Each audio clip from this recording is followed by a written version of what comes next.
30 मई को भी भारतीय शेयर बाजार में तेजी जारी रही है। ऐसे में आइए जानते हैं कि डीलिंग रूम्स में किन दो स्टॉक्स पर कमाई के लिए दांव चला गया है। निफ्टी एफएमसीजी इंडेक्स लगातार 7 दिनों की खरीदारी के साथ लाइफ टाइम हाई पर पहुंच गया। 30 मई को आईटीसी, एचयूएल और जुबिलेंट फूड में सबसे ज्यादा तेजी देखने को मिली। वहीं सीमेंट शेयरों में अच्छी तेजी नजर आई। इस तेजी की बदौलत अल्ट्राटेक सीमेंट 52 हफ्ते की ऊंचाई पर पहुंच गया। इंडिया सीमेंट और अंबुजा सीमेंट में भी अच्छी खरीदारी देखने को मिली, जबकि कैपिटल गुड्स शेयरों में भी रौनक नजर आई। वहीं डीलिंग रूम्स में किन दो स्टॉक्स में सबसे ज्यादा एक्शन देखने को मिला है, चलिए जानते हैं। एचडीएफसी लाइफ डीलर्स ने अपने क्लाइंट्स को प्राइवेट सेक्टर के जीवन बीमा स्टॉक में खरीदारी करने को कहा है। डीलर्स ने अच्छी कमाई के लिए एचडीएफसी लाइफ के शेयरों में खरीदारी करने की सलाह दी है। डीलर्स का कहना है कि एफआईआईज ने 30 मई को शेयर में खरीदारी की है। डीलर्स के मुताबिक ये शेयर 15 से 20 रुपए तक चढ़ सकता है। शेयर में नई खरीदारी हुई है। इसका ओपन इंटरेस्ट 8% बढ़ा है। एबी कैपिटल दूसरे स्टॉक के तौर पर डीलर्स ने एबी कैपिटल के शेयर में खरीदारी करने की राय अपने क्लाइंट्स को दी। डीलर्स के शेयर में पोजीशनल खरीदारी की सलाह है। डीलर्स के मुताबिक शेयर 10 से 12% तक चढ़ सकता है। डीलर्स के मुताबिक QIP में बेहतर मांग का अनुमान है।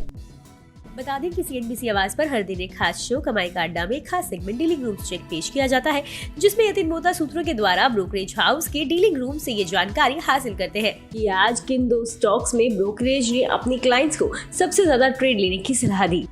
डीलर्स ने आज कौन से शेयर खरीदे और बेचे हैं और आज के टॉप ट्रेडिंग आइडियाज क्या है। इसके साथ ही किस वजह से डीलिंग रूम में इन स्टॉक्स पर दांव लगा है या किस स्टॉक में आने वाले दिनों में कितने रुपए तक और तेजी नजर आ सकती है। बता दें कि यहाँ मुहैया जानकारी सिर्फ सूचना ही तो दी जा रही है। मार्केट में निवेश बाजार जोखिमों के अधीन है। निवेशक के तौर पर पैसा लगाने से पहले हमेशा एक्सपर्ट से सलाह लें।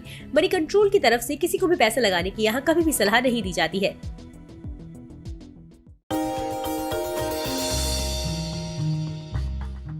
डू यू नो में आज हम बातचीत करने वाले हैं हर घर का चहेता ब्रिटानिया के बारे में। दरअसल ब्रिटानिया आपको आमतौर पे एक बिस्किट कंपनी लगती होगी, लेकिन ब्रिटानिया एक बिस्किट कंपनी ही नहीं है, बल्कि कन्फेक्शनरी कारोबार में एक काफ़ी बड़ी फूड जाइंट के तौर पे आप इस कंपनी को देख सकते हैं।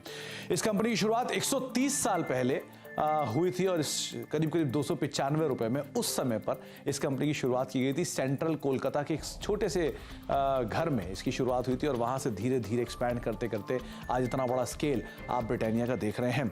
ब्रिटिश बिजनेसमैन ने एक स्मॉल हाउस में इस कंपनी की शुरुआत की थी, जिसको धीरे से या फिर बाद में विद टाइम एक्वायर किया गया था गुप्ता ब्रदर्स की तरफ से और इस कंपनी का नाम बन गया था VS ब्रदर्स।